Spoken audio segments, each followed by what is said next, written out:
Dear students, मैं धर्मेंद्र सिंह अपने YouTube channel applied grammar में आप सभी विद्यार्थियों का स्वागत करता हूं। इसमें हम लोग फ्यूचर परफेक्ट कंटीन्यूअस टेंस पढ़ने चल रहे हैं। तो आइए देखते हैं इसकी पहचान क्या होती है। इसकी पहचान नोट कीजिए आप, जिन हिंदी वाक्यों के अंत में रहा होगा, रही होगी, रहे होंगे आदि शब्दावली और कार्य के जारी होने का समय भी दिया, वहां पर फ्यूचर परफेक्ट कंटीन्यूअस टेंस होता है। लेकिन फ्रेंड्स, हम चाहेंगे कि यदि आप चैनल पर नए हो तो चैनल को सब्सक्राइब अवश्य कर लें, क्योंकि बिना सब्सक्राइब किए हुए मेरी वीडियोज आपको नहीं मिलेगी। सब्सक्राइब करेंगे तो आप जो भी चाहेंगे, मॉडल, प्रीपोजिशन, सिंटैक्स, वॉइस, तुरंत आप सर्च करने पर मिल जाएगा। अन्यथा मैं केवल लिंक भेजूंगा, लिंक के माध्यम से आपको सब्सक्राइब बिना किए मेरी वीडियोज नहीं मिल पाएगी। इसलिए यदि आपको मेरे साथ पढ़ना है तो सब्सक्राइब करना अनिवार्य है। हम चाहेंगे कि आप लोग सब्सक्राइब करने के बाद बेल आइकन को दबाना भी न भूलें, अन्यथा नोटिफिकेशन नहीं मिल पाएगा। तो आइए हम देखते हैं। पहचान तो आपने देख लिया। अब इसमें देखिए, आई और वी के साथ शैल, हैव बीन, आई और वी के साथ सहायक क्रिया शैल, हैव बीन।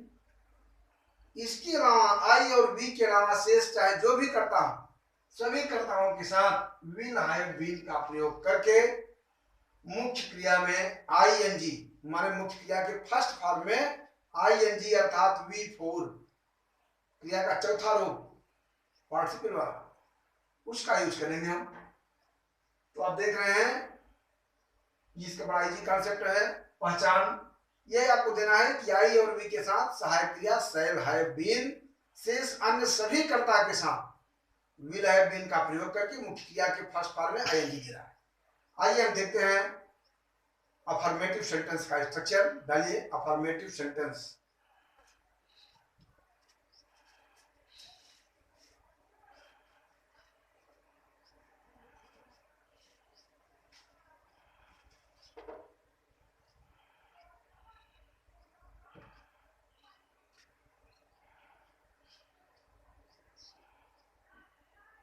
अफर्मेटिव स्ट्रक्चर में आप देखिए, लिखेंगे सबसे पहले आप सब्जेक्ट, सब्जेक्ट के बाद शैल आवली will,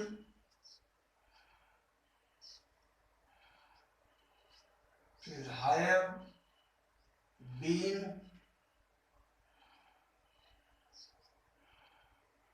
we four,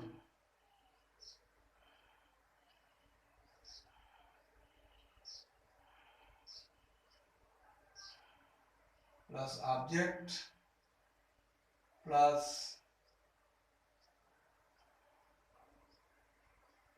since, for, और अंतिम में समय लिखेंगे हम, टाइम। ये स्ट्रक्चर पर आप ध्यान देंगे। सबसे पहले आप लिखेंगे सब्जेक्ट, इसके बाद अकॉर्डिंग टू सब्जेक्ट कर्ता के अनुसार अगर आई भी हो तो शैल, बाकी चाहे जो भी हो विल, हैव बीन मुख्य क्रिया में आईएनजी, ऑब्जेक्ट निश्चित समय के लिए आप पढ़ चुके हैं प्रेजेंट परफेक्ट और पास्ट परफेक्ट कंटीन्यूअस टेंसों में निश्चित समय के लिए सिंस और अनिश्चित समय के लिए फॉर का प्रयोग कैसे होता है, और लास्ट में हम टाइम डालेंगे। तो आइए एग्जाम्पल देखते हैं। लड़के, नोट कीजिए, लड़के 2 घंटे से किताब पढ़ रहे होंगे।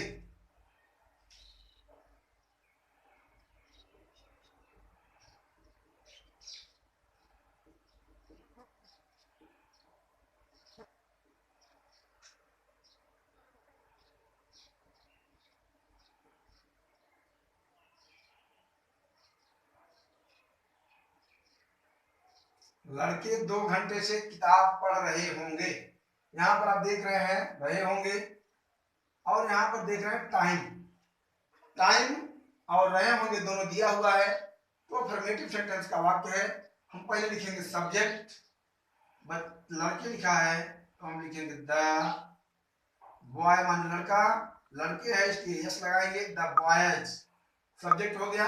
अब शैल विल में से क्या लगाएंगे? विल। फिर हैव बीन, स्ट्रक्चर को आप देखते हुए आगे बढ़िए। विल हैव बीन के बाद लिखा है मुख्य क्रिया में ING V4। Will have been पढ़ने के लिए अब क्या लिखते हो? रीड, इसमें हो जाएगा I N G. The boys will have been reading a book. 2 घंटे से, घंटे में आपको बताया गया है क्या लगेगा? For 2 hours.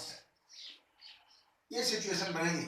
सब्जेक्ट, फिर हेल्पिंग वर्ब, V4, ऑब्जेक्ट और लास्ट में सिंस फॉर टाइम। देख रहे हैं? दूसरा लिखिए। नेक्स्ट, तुम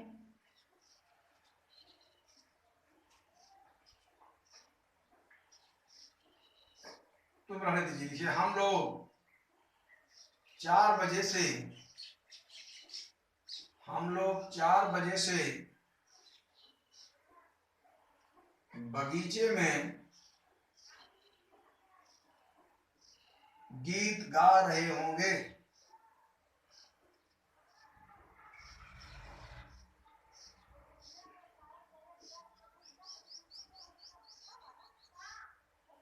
ये स्थिति है। अब यहाँ भी वही कंडीशन है, रहे होंगे आप देख रहे हैं, और यहाँ 4 बजे से टाइम दिया हुआ है, तो हम सीधे हम लोग लेके लिखेंगे वी। आई वी के साथ सह लगता है। फिर आप लिखेंगे हैव बीन, देख रहे हैं V4।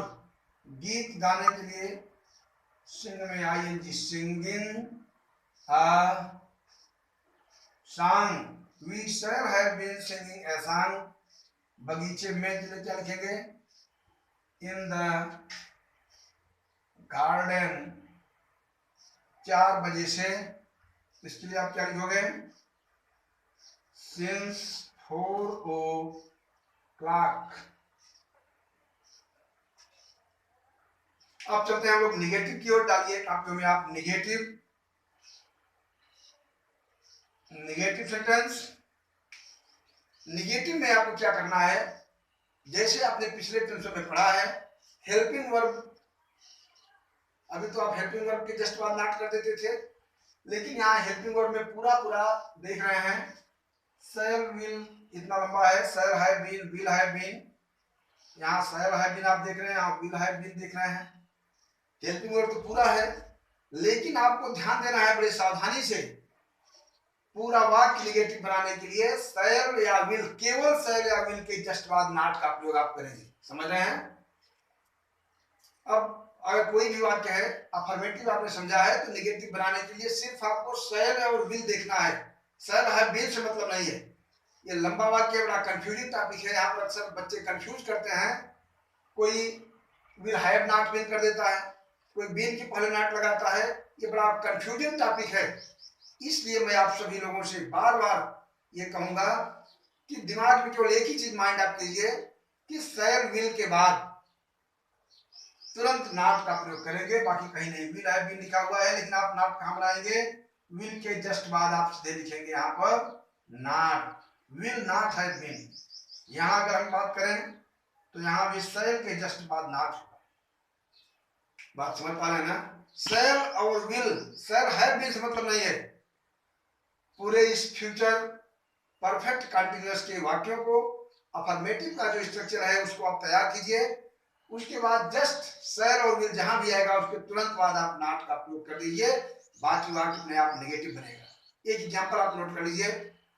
अध्यापक कल 3 बजे से, अध्यापक कल 3 बजे से स्कूल में नहीं पढ़ा रहे होंगे। नोट किया? ठीक है, इसको आप नेगेटिव बनाइए और खुद में होमवर्क के रूप में आप करके मुझे कमेंट बॉक्स में ट्रांसलेशन करके दिखाइए। मुझे पता चले कि आपने सही सही पढ़ा है। आप इसका उपयोग कर रहे हैं कि नहीं, ये भी जानने के लिए मैंने आपको समझा दिया नेगेटिव। और शैल के बाद नॉट का प्रयोग करके बनाना है।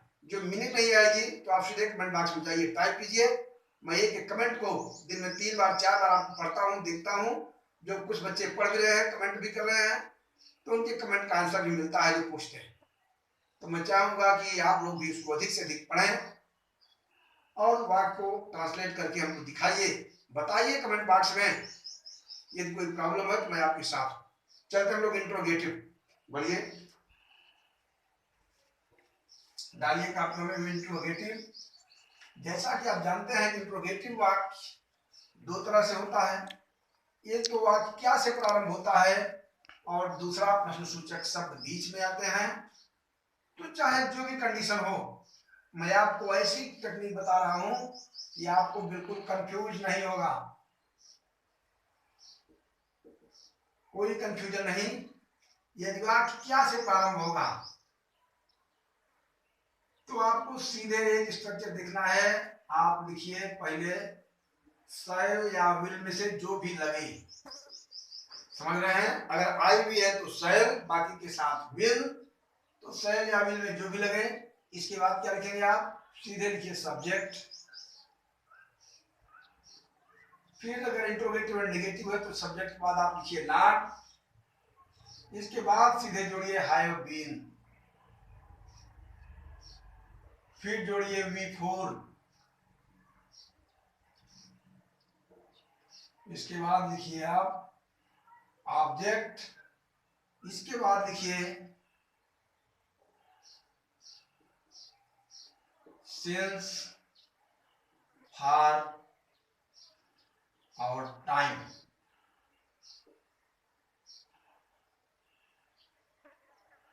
एक सिचुएशन बन रही है, आप देख रहे हैं कि अगर वाक्य हमारा क्या से प्रारंभ होगा तब ये कंडीशन बनेगी।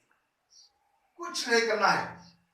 पिछले टेंशन में मैंने विधि समझाया है कि जब वाक्य क्या से होगा तो आप सीधे शैल विल को पहले कर देंगे और देख रहे हैं कितना दूरी हो गई। अफर्मेटिव में जो शैल है बीन एक साथ में थे, नेगेटिव में शैल विल के जस्ट बाद नॉट आ गया, लेकिन इंट्रोगेटिव में आप क्या देख रहे हैं कि शैल विल सबसे पहले आएगा, उसके बाद सब्जेक्ट, फिर नॉट, तब है बीन का प्रयोग आ रहा है। आप देख रहे हैं दूरी बनती जा रही है, इसलिए कंफ्यूज मत कीजिएगा। केवल इसमें मेन हीरो शैल और विल ही है, उसके जस्ट बाद आप नॉट लगाएंगे तो नेगेटिव बनेगा, और शैल विल को जस्ट पहले कर देंगे तो वहां क्या से प्रारंभ हो जाएगा। बात समझ पा रहे हैं। देखिए एग्जाम्पल,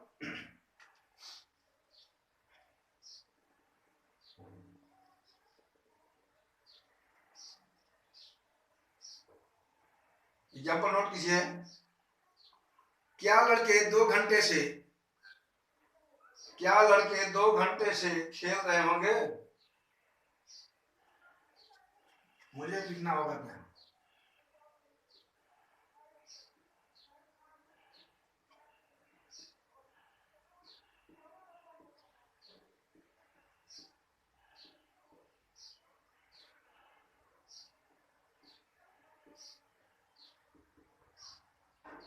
आप देख रहे हैं क्या लड़के 2 घंटे से खेल रहे होंगे, ये वाक्य है। यहां पर रहा होगा मिल रहा है, और यहां पर आप देख रहे हैं कि टाइमिंग दिया हुआ है। और वाक्य क्या से प्रारंभ है तो कुछ नहीं, सीधे आपको शैल और विल में से एक लगाना है। लड़के हैं तो क्या लगाएंगे, विल की शैल, बोलिए। आई भी होता तो शैल लगता, बाकी के साथ विल लगेगा। तो हम क्या कि अंग्रेजी नहीं लिखेंगे बल्कि पहले लिखेंगे विल। अब सब्जेक्ट लिखना है, लड़के हैं तो द बॉयज। अब अगर निगेटिव होता तो नॉट लगाते, नॉट इंट्रोगेटिव केवल है, नॉट नहीं लिखेंगे। हैव बीन लगाइए, हैव बीन। V4 खेलना है तो आप क्या लिखेंगे, प्ले में ING लिखेंगे, playing. Will the boys have been playing. 2 घंटे से, घंटे में क्या लगाते हैं भाई, फॉर 2 आवर्स। ये देख रहे हैं, इस ढंग से आप बनाएंगे इसको। Will the boys have been playing for 2 hours. इसी ढंग से क्या लड़कियां 3 दिन से मेले में टहल रही होंगी। क्या हम लोग तुम्हारे साथ 2 महीने से कानपुर में नहीं रह रहे होंगे। समझ रहे हैं, कंडीशन बनाएंगे। और जब इंट्रोगेटिव वर्ड से शुरू होगा तो आप ये सिचुएशन, और मैंने भी जो 2 वाक्य दिए इनको आप कमेंट बॉक्स में करके ट्रांसलेट कीजिए। कोई दिक्कत हो तो मुझे आप बताइए। और अब देखिए, यदि वाक्य WX शब्द वाक्य के बीच में आएगा तब आपकी कंडीशन क्या होगी। सीधे पूरा फार्मूला, पूरा स्ट्रक्चर यही है, आपको कुछ भी नहीं करना है, सिर्फ इसी आपने जो यहाँ पर सेल और विल लिखा है, इसी के ठीक पहले आप देखिए, आपको केवल वही WH वर्ड, जो प्रश्न सूचक शब्द कब, क्यों, कहां, कैसे, कितना आदि जो शब्द आएंगे उसको आपको इसी स्ट्रक्चर के पहले लिख देना है। अर्थात वाक्य में जब बीच में शब्द आएगा, तुम 2 दिन से कहां खेल रहे होगे, समझ रहे ना, अध्यापक 3 दिन से कक्षा में क्यों नहीं आ रहे होंगे, तो जहां पर कब, क्यों, कहां, कैसे माने WH शब्द बीच में आएंगे तो ट्रांसलेशन के समय सबसे पहले उसका अनुवाद आप लिखेंगे, उसी का अर्थ कब, क्यों, कहां, कैसे का, फिर बाकी पूरा स्ट्रक्चर आप जो दिखाया गया, बताया गया, उसको आप बना देंगे। एक एग्जाम्पल देखते हैं और बेहतरीन ढंग से समझते हैं।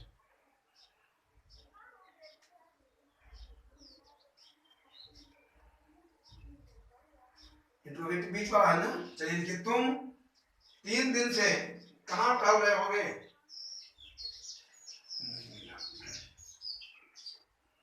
तुम 3 दिन से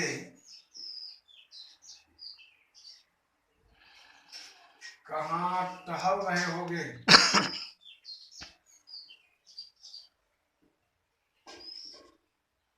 आप देख रहे हैं यहाँ पर रहा होगी, यहाँ टाइम दिया हुआ है और यहाँ बीच में आ गया है कहां, प्रश्न सूचक शब्द, तो कुछ नहीं करना आपको, सीधे पहले कहां की अंग्रेजी देख रहे हैं स्ट्रक्चर पर, WH शब्द पहले लिखेंगे, कहां की अंग्रेजी हो जाएगा वेयर। अब सेल विल में से तुम है तो क्या लगाएंगे विल, फिर सब्जेक्ट लिखेंगे हम यू, फिर अगर नेगेटिव होता तो नॉट लगाते, नहीं है तो have been, where will you have been.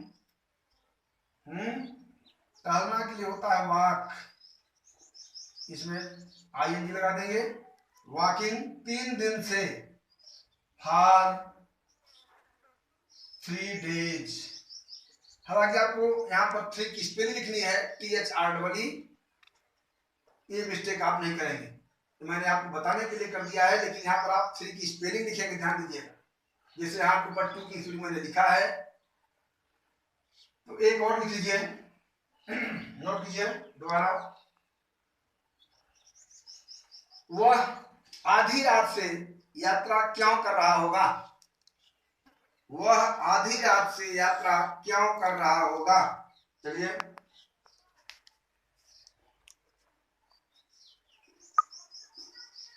क्यों आया बीच में, तो आप पहले लिखोगे वाई, फिर लिखेंगे विल ही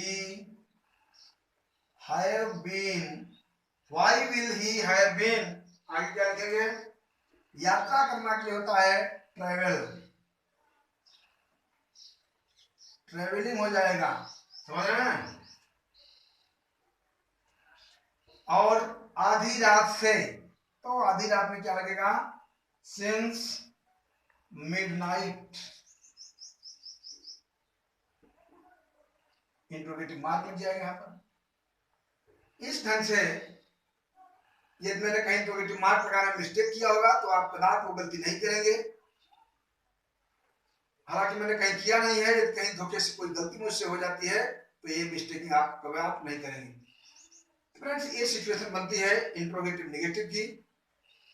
और एक इंपॉर्टेंट चीज मैं आपको बता दूं कि पूरे फ्यूचर में जो आपने पढ़ा है आई और बी के साथ शैल, बाकी के साथ विल, तो एक ऐसी भी कंडीशन आती है जहां पर किसी कार्य को करने की बाध्यता होती है, दबाव दिया जाता है, प्रेशर बनता है, वहां पर ये उल्टा हो जाता है, आई और बी के साथ विल, बाकी अन्य कर्ताओं के साथ शैल का प्रयोग होता है, पूरे फ्यूचर पर लागू होता है, चाहे वह इंडिफिनिट हो, चाहे कंटिन्यूअस हो, चाहे परफेक्ट हो, जो भी टेंस हो फ्यूचर का, तो जहां पर सब्जेक्ट के ऊपर दबाव पड़ता, मैं तुम्हें गोली मार दूंगा, यहाँ पर वो दबाव दृढ़ इच्छा शक्ति व्यक्त कर रहा है कि मैं गोली मार दूंगा जब मैं बड़ा होऊंगा, तो जहां पर दृढ़ इच्छा शक्ति, दबाव, प्रेशर बने कोई कार्य, ऐसी स्थिति में हम आई और बी के साथ विल, बाकी के साथ शैल, पूरे फ्यूचर पर लागू होता है।